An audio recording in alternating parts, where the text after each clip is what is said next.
Welcome to today's podcast. Today's podcast is podcast number 12. Yes, there has been a few things that have happened to me. I'm going to Paris in a couple of months' time. To be honest, I'm very excited. So yeah, that'll be amazing. Good friends out there, so yeah, it's going to be fun. Going to Euro Disney! Woohoo! Yeah! Yes, so I'm quite pleased about that. Oh, I went to Edgecombe Manor. Go and have a look at my Instagram. You will see all the photos from Edgecombe Manor. Go and look at my Twitter. Go and look at my Facebook page, please. If you can, be really helpful, and that would be so lovely for you just to go and check out bits of my life. I would be really, really appreciated of you.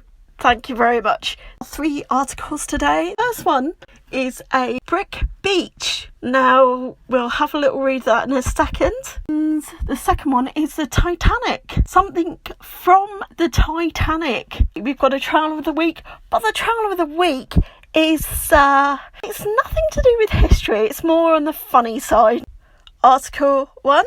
This comes from BBC News. It's called Brick Beach Blitz Secrets Uncovered by a Student. My thoughts that it's houses that were bombed during the Blitz. Basically, Blitz secrets revealed by a student. Archaeological student is piecing together the story of Liverpool buildings devastated in May 1941 by sorting through beach rubble. Marsh has enlisted an online community to identify the origins of thousands of pieces of debris that were dumped on Crosby Beach. Mountains of rubble were transported from the city for use in sea defences. Also, all the rubble was actually used for sea defences, like probably defending against the sea, trenches, sea defences, trenches, so that people could hide behind them and blast the oncoming Germans. Sorry, Germans. Okay. So mountains of rubble were transported from the city for use in sea defences. But nearly 80 years on, wow, a brick beach is being revealed by shifting sand dunes. Oh, taking off the sand and then they're finding rubble of the houses.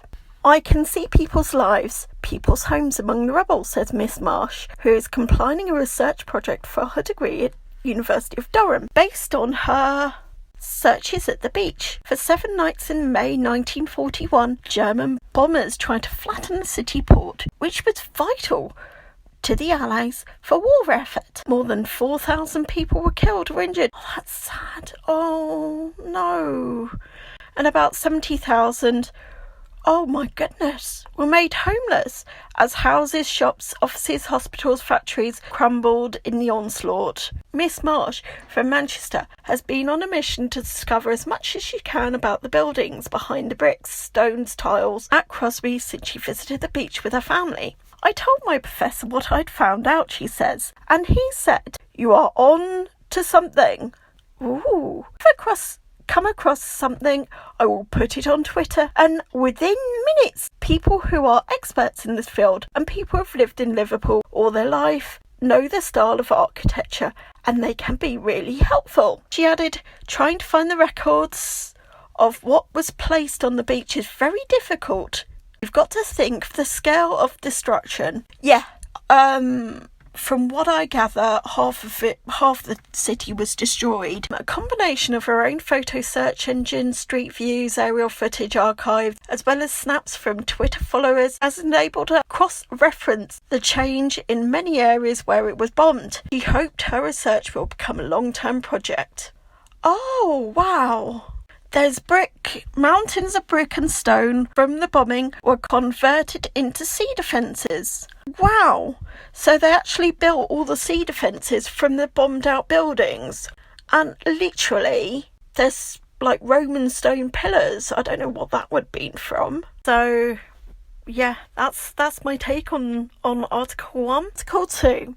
It's from the Mirror. Here we go.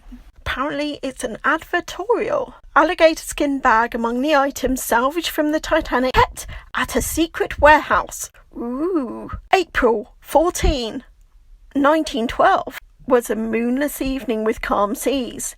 These should have been perfect conditions for the Titanic's dazzling voyage from Southampton to New York, but its debut trip turned into terror after the ship collided with a massive iceberg that ripped 3,000-foot gash along the vessel's starboard side. Aboard the fateful ship were the 2,224 passengers and crew, among some of them the richest people in the world, plus immigrants in third class, hoping to start a new life in America, each of them with their own story. More than 100 years on, these tales of the deep are still unfolding.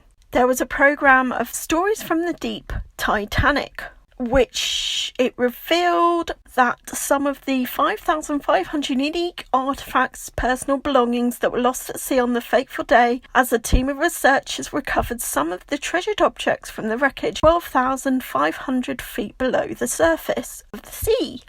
Now, I don't mean to put a dampener on it, but how do you know there are that amount? There could be a lot more.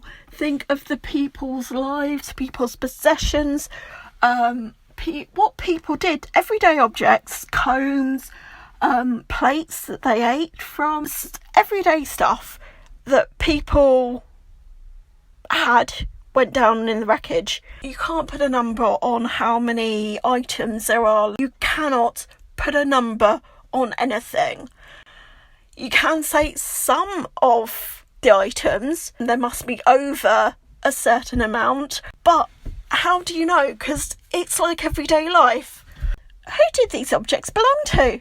And is there a relative alive today that can tell their tale? To be honest, if it was my relative, I would try and keep it to my family. Historians unearth great stories of love, survival, mystery, fate, all found through some of the precious items, which are top class tiffer. So it's a top hat properly worn by a first class passenger. There was a high standard of dress on board the elegant Titanic. The collapsible top hat found buried in the Titanic wreck was made primarily of the silk from high-class luxury store called Herbert Johnson of Bond Street in London. This item was very fashionable for the era and was likely to be worn by a first-class passenger. It would be so brilliant if they could have a name tag in the hat. Oh, that would be amazing. Kitchen relic.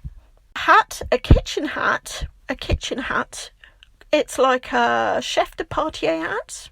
It's owned by one of the many young men who serve food to the third-class passengers. Experts discovered it was a baker's hat with the name Hind written on it, enabling to trace it to a William Hind, originally from London.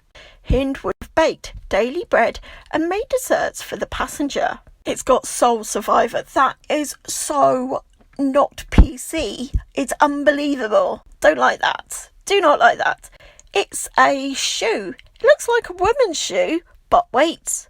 Despite its pretty bow, researchers discovered the shoe was designed for men to wear on formal occasions. This item was found to belong to 17-year-old Edgar Samuel.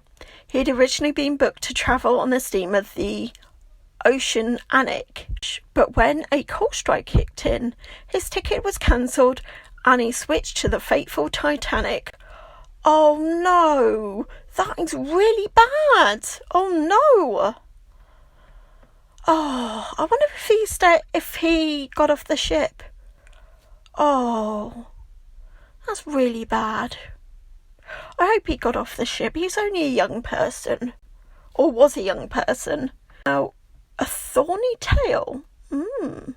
Some documents found inside a satchel revealed a story of one couple's journey around the world, but all wasn't as it seemed. George Rosenshire and Gertrude Maybelline were travelling under the name of Thorn and weren't in fact married. Researchers reveal their story behind their apparent deception. Oh, I wonder what was the mystery there. Wow, that looks like a mystery and a half. And our last one is the bag of clues. This incredibly well-preserved alligator skin bag was recovered from the wreck site 3,800 metres down. Wow. It looks in pristine condition. It looks a bit battered and old, but it would be like that after 80 years and being in the sea. Wow. I wonder which lady had it, or man for that matter. British woman Marion Meanwell was the owner of the bag. Okay, so Trowel of the Week. Trowel of the Week. It's nothing to do with the archaeology, but I thought it was funny. I mean, people have potholes in the middle of the road, and I thought it's quite funny. And yeah, why not? Why not have this? It's nothing to do with archaeology, although it is, because potholes, they're in the middle of the road, they're earth. Why not? Thepoke.co.uk is the Trowel of the Week this week, and I think it's bloody funny. Villagers fill potholes with rubber ducks. Impossible. The most British protest ever. So literally, there's a photo with, possibly 20 rubber ducks on each big pothole. And then on the little ones, they've filled them with two tiny ducks. Two tiny ducks, and then there's another one in the distance, and there's a little duck on it. Why would you do that? I think it's funny. I do think it's funny. Fed up residents of Steeple Aston in Oxfordshire, I don't know, put over 100 rubber ducks in rain-filled potholes in an attempt to draw attention to them, reports the BBC. It's from the BBC. Locals accuse council officials of ducking the issue and claim the holes pose injury and risk and have been ignored for far too long. It's not the first time people have used ingenious methods to complain to the council about the potholes. In 2015, a crusader called Wangxi painted dicks over potholes in Greater Manchester to draw attention to these problem spots after a number of his cyclist friends were hospitalised because they fell off their bike because of the potholes. Yeah, that was the Trowel of the Week. I hope you enjoyed. I think it's an ingenious. I think it's very funny way of getting the council to listen up other people in the village or the town to support it, basically. So yeah, that is my podcast for today. Please like, please share, and please subscribe, and please go and have a look at my Instagram, which has new photos of Edgecombe House.